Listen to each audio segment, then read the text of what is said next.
Bonsoir à tous.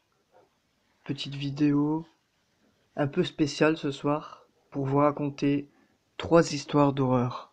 3 légendes urbaines qui se seraient anormalement passées. La première s'appelle Les humains aussi peuvent lécher. Cette histoire s'est passée à Famesburg en Indiana dans les années 1987. Lisa est souvent seule dans sa grande maison isolée au cœur des champs de maïs. Ses parents rentrent tard tous les soirs et ont donc décidé de lui acheter un chien. Une nuit, elle est réveillée par un bruit d'eau qui goutte. Elle se lève et va fermer le robinet de la salle de bain. En se recouchant, elle glisse sa main sous son lit et son chien la lui lèche. Cela la rassure. Le bruit continue et elle décide d'aller resserrer le robinet dans la salle de bain. Elle se recouche et glisse de nouveau sa main sous son lit et son chien la lèche de nouveau. Mais le bruit continue et Lisa n'arrive pas à dormir. Elle fait un dernier tour de la maison sans rien trouver et se recouche donc en glissant la main sous son lit. Le chien la lèche de nouveau. Le bruit est toujours là, et Lisa décide de localiser sa provenance. Le son vient de son placard.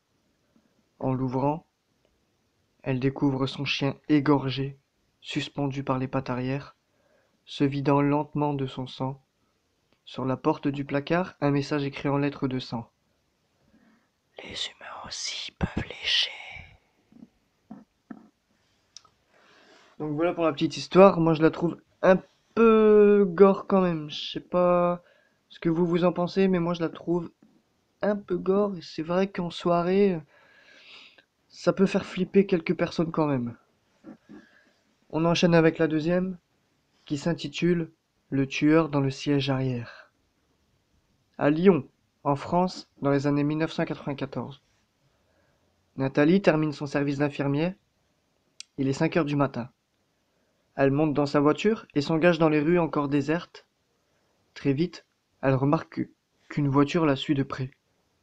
Au moment de la dépasser, la voiture se rabat violemment derrière Nathalie et commence à lui faire des appels de phare.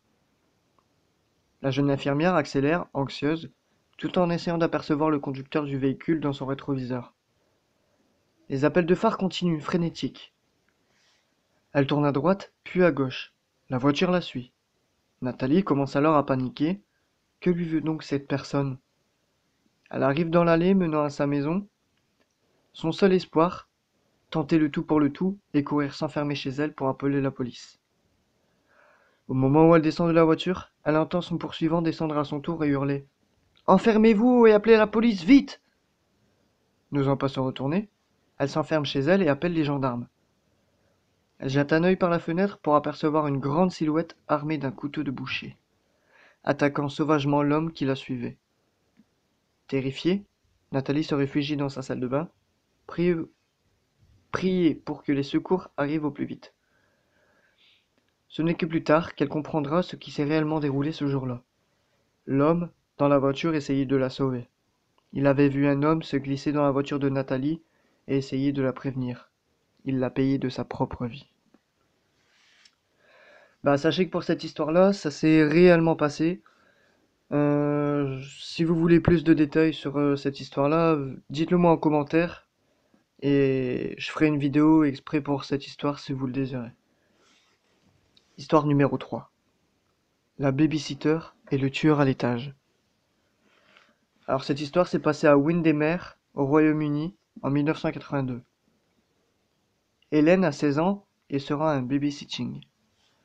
Elle doit ce soir garder les 3 enfants d'un jeune couple, absent pour la soirée.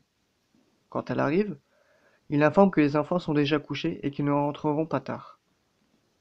Hélène s'installe alors dans le canapé de la grande demeure et ouvre un livre.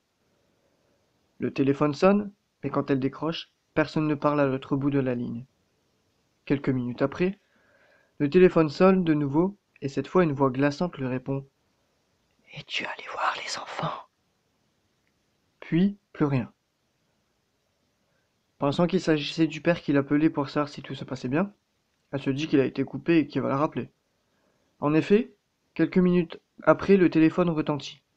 Es-tu allé voir les enfants? Répète la voix. Monsieur Stuart? Demanda-t-elle. Inquiète, mais personne ne répond. Elle décide d'appeler le restaurant où dînent ses employeurs, mais on l'informe qu'ils ne sont pas partis depuis 10 minutes. Elle contacte ensuite la police, mais ces derniers lui affirment ne rien pouvoir faire contre les canulars téléphoniques. À peine a-t-elle raccroché que de nouveau l'inconnu l'appelle. Pourquoi n'es-tu pas allé voir les enfants? Effrayée, elle contacte de nouveau la police, leur assurant que cet inconnu est là, tout près, qu'elle le sent.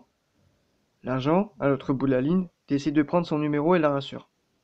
La prochaine fois qu'il vous appelle, nous tracerons l'origine du coup de fil. D'accord, Hélène? Restez calme, hein, surtout.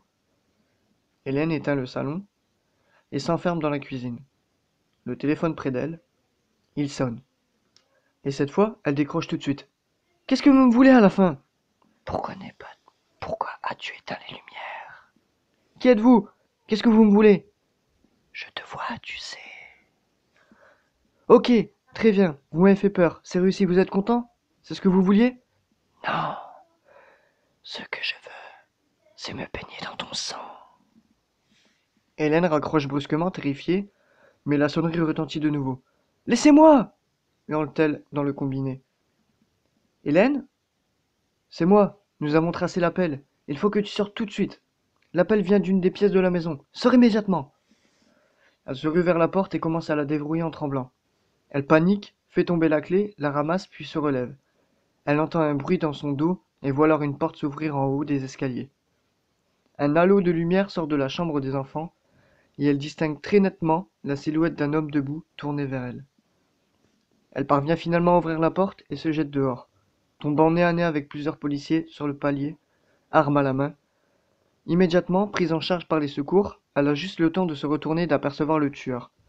Menotté par les 3 policiers, l'homme est recouvert de sang, celui des 3 enfants de la famille Stuart.